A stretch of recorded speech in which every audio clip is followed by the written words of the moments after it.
Andrew Stafford with Prevail. I'm here with our CEO, Kerry. We have both I think an important financial topic, but first let's start with the concept of the hurricanes that have just happened.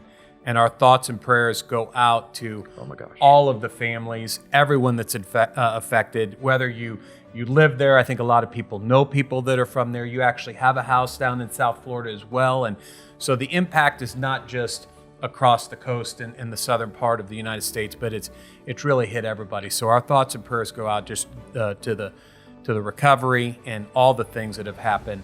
But as we think about it, we have gotten questions about what are the impacts financially that two storms like this back to back could have.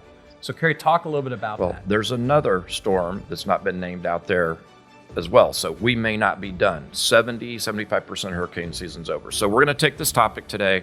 We're going to try to make it as best we can, looking at the investment perspective. It is horrific. I've got multiple friends that have lost almost everything. Everybody's worrying about insurance. We're not speaking to that. We're trying to say from the business side, there are things that we start looking at. All right, so let's look at what's obvious.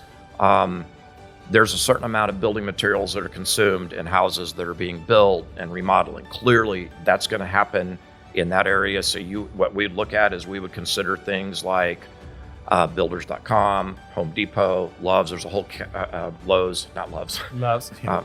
That's a truck stop, which probably also isn't. Well, but multiple things that to rebuild are going to be necessary, and we're going to start looking at those areas where we might shift or allocate capital over as a result of consumption, because most of our economy is a consumption economy. Right. Things we would stay away from right now: insurance companies. Mm-hmm. It is. And by the way, property casualty insurance companies. There's today to try to understand that risk, price that risk, and know what's coming. And actually, they had a pretty good year the last 2 years. So Ian, you've had two decent years. This year, not a good year. And it's not over yet. Another area that we would look at is services. Services that to get everything back up and running.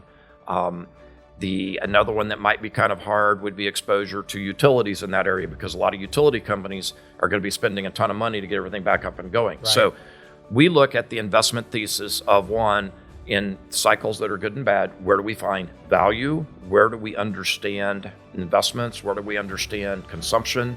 And I think we're starting to see some things come together as we approach Q4 of the year that minus something like this, it's spaces that we probably wouldn't allocate capital to. Right. What do you think about the oil and energy impact of these storms as far as the way that it could impact the markets or maybe not impact markets? So I find that interesting. One, you could argue we're on a potential tipping point of 3 world wars right now. Right. So how do we look at that? How do we try to take capital and how do we make money from it? We try to buy oil. By the way, there's no scientific research to this, but we try to buy oil somewhere under $70, 66, 68, which it's been. It normally with disruptions, and by the way, we're entering consumption season. Fall, heating oil, all those things start, and usually you'll watch that start to trickle up a little bit, usually October, November, December. So we have done a pretty good job of overweighting oil and utilities related to that. You get any sort of disruption in the Middle East, which let's say that Israel does send a series of missiles over to Iran. That's going to create an impact. Right. And in my personal opinion, some version of that's coming. Is it this week, next week? Something's coming. The other side of it is oil gets a little more disruptive, and we're trying to look at the opportunity in something like that, because we don't like what's going on in the world, but we allocate capital to become opportunistic. Yeah, and I think the last challenge is we already had somewhat of a tight labor market, and now there's a lot of companies that are going to be sending labor down to recover and rebuild in those areas, which may make labor even tighter in other areas. I have never seen anything like it today. Right. And I don't eat fast food very often. And in the last week, I went into a fast food restaurant here in Kansas City.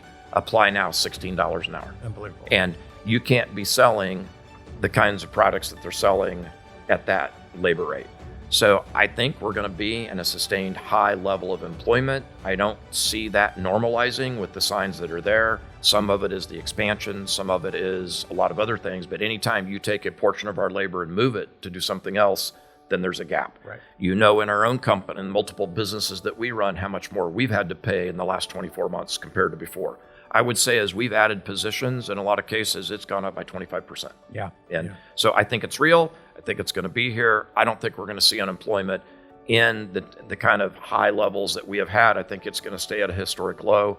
And I think that's going to be a continued challenge. So while we still have to think about how to allocate capital and where to go, our thoughts and prayers are with all of those affected. We really hope that the storm season's over and hope that, South Florida recovers. But Florida is very resilient. It is resilient. I have seen it after Ian. It is amazing what they do when you go back a year later and it's almost like you couldn't even tell. But that's right.